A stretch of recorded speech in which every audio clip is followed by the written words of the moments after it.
I'm 84 years old. I don't say that for sympathy. I say it because when you're 84, you don't exaggerate anymore. You don't soften things. You don't dress regret up to make it easier to swallow. You just say what's true. And what's true is this. I wasted most of my life trying to be the perfect woman, not a bad woman, not a selfish woman, a good woman, the kind people praise, the kind people rely on, the kind people say, "She never thinks about herself." I thought that was a compliment. When I was younger, nobody warned me that being easy to live with can cost you your entire life. I thought being a good woman meant saying yes. Yes, when I was tired. Yes, when I didn't agree. Yes, when something inside me went quiet and heavy. I said yes to keep the peace. Yes, to avoid conflict. Yes, because it felt safer than being difficult. And over time, I forgot what my own yes even sounded like. I don't remember a single moment where I decided, I will disappear now. It didn't happen like that. It happened in pieces. A dream postponed. An opinion swallowed. A want that felt inconvenient. You tell yourself it's temporary. You tell yourself, this isn't forever. You tell yourself, I'll come back to myself later. Later is a dangerous word. I was married at 24. It was a different time, yes, but that's not the whole truth. The real truth is that I believed my life would begin once I took care of everyone else first. My mother used to say, a woman's happiness comes from her family. So, I built a life around being useful. I became very good at it. I learned how to anticipate needs before anyone asked. I learned how to keep things running smoothly. I learned how to make myself smaller so other people could feel bigger, calmer, more comfortable. People trusted me. They depended on me. They admired me. And I wore that like proof that I was doing life right. But every once in a while, usually late at night, a thought would slip in. Is this it? Not in a dramatic way. Not in a way that demanded answers. Just a quiet question I didn't have the energy to deal with, so I ignored it. When I was in my early 30s, I wanted to go back to school. I didn't announce it. I tested it gently, the way women do. I was thinking maybe someday. It wasn't the right time. Money was tight. The kids were small. That made sense. So I waited. In my 40s, the idea came back, stronger this time, more insistent. But life was busy. Responsibilities everywhere. Other people's needs stacked neatly in front of mine. Waiting still felt like the mature choice. So I waited again. By the time I was in my 50s, I had learned something important and dangerous. I had learned how to talk myself out of wanting things. I stopped calling it a dream. I called it unrealistic, selfish, too late. That's how it really happens. You don't give up your dreams, you relabel them until they feel inappropriate. Then you feel proud of yourself for being reasonable. Years pass like that, quietly, efficiently, productively.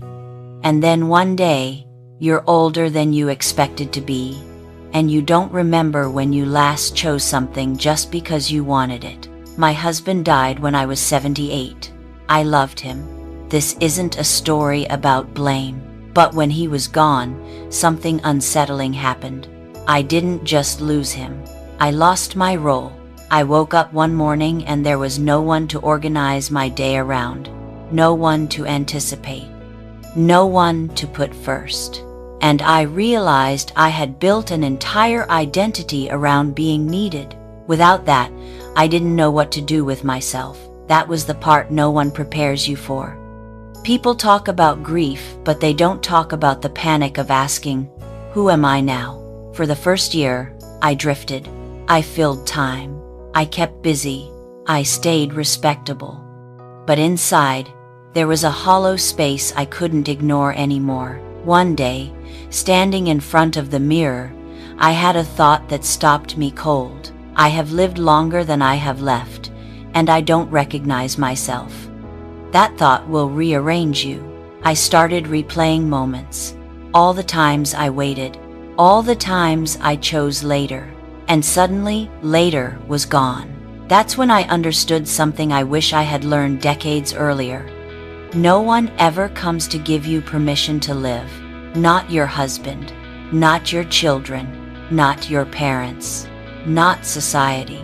If you wait for everyone to be okay with your choices, you will wait until your life is over. I don't say that to scare you. I say it because I truly believed, that I had time. And I was wrong. After that first year alone, I started noticing something strange. The world didn't collapse because I wasn't constantly available. No one suffered because I wasn't always the first to step in. No disaster happened because I didn't rush to fix everything. And that realization was uncomfortable. Because if the world kept turning without me sacrificing myself, then what exactly had I been giving up my life for? I had told myself, for years, that my waiting was necessary. That my dreams had to be postponed so other people could thrive. But standing there at 79, with more years behind me than ahead of me, I had to face something I didn't want to admit. A lot of what I called selflessness was really fear. Fear of disappointing people. Fear of being judged. Fear of being seen as selfish, difficult, ungrateful. Fear of choosing myself. No one likes to admit that. It sounds better to say, I did it for my family. It sounds noble to say, I put others first. But the truth, the uncomfortable truth, is that I didn't believe my life mattered enough to protect. I didn't believe my wants deserved space. And once you believe that, it becomes very easy to keep shrinking. About a year and a half after my husband died, I found something in a drawer, an old letter, one I had completely forgotten about. He had written it before we got married. In it, he talked about how curious I was, how much I loved books, how he thought I was capable of doing something meaningful with my mind. I sat on the floor holding that letter, and I cried not because of him. I cried for the woman I had quietly buried. She didn't disappear all at once. I lowered her into the ground slowly. Every time I chose peace over truth. Every time I told myself, now isn't the time. Every time I ignored that tight feeling in my chest and called it maturity, that's when something shifted. Not in a dramatic movie moment way. In a tired, honest way. I thought, if I don't choose myself now, I never will. So I did something that would have terrified the younger version of me. I stopped waiting. At 80 years old, I enrolled in classes. Nothing impressive, nothing practical. Things I had always loved and never allowed myself to pursue. And I was the oldest person in every room. Older than the teachers. Older than the students' parents. But something unexpected happened. I felt awake. For the first time in decades, my days belonged to me. Then I started saying no. That part was harder than school. My children would call and assume I was available. I wasn't. My friends would expect me to show up out of habit. Sometimes, I didn't. And do you know what happened? They adjusted. That's the part no one tells you. People don't fall apart when you set boundaries. They just lose access to the version of you that overgave. And if someone resents you for that, it tells you something important, something you should have known sooner. I'm 84 now, and I finally know who I am when I'm not performing goodness for other people. I'm a woman who likes quiet mornings, who enjoys her own thoughts, who reads slowly, who travels alone sometimes, who says no without explaining herself. But here's the part that hurts to say out loud. These last few years, the years where I finally chose myself, have been the best years of my life, and they came far too late. I look back now, and I don't feel dramatic regret. I feel something worse. A calm, steady knowing of how much time I traded away. 60 years of saying, later. 60 years of believing there would be more time. 60 years of being proud of how little space I took up. You think you have time too? Everyone does. You think, I'll focus on myself when the kids are older, when things calm down, when I'm more stable, when it makes sense. Let me tell you something clearly, without kindness wrapped around it. Things do not calm down. There will always be someone who needs you. There will always be a reason to wait. There will always be a voice telling you this isn't the right moment. And if you listen to that voice long enough, one day you will wake up old, not suddenly, but quietly, and realize your life has already been spent. Your life is not a practice run. This is it. Every day you live for everyone else is a day you don't get back. I know what you're thinking, but what about my family? What about my responsibilities? What about being a good woman? You can love people without disappearing. You can be responsible without abandoning yourself. You can be kind without shrinking. In fact, when you don't choose yourself, resentment grows whether you admit it or not. And resentment poisons love. The women in my generation were taught to be quiet, accommodating, grateful for whatever space we were given. And we did it so well that many of us vanished.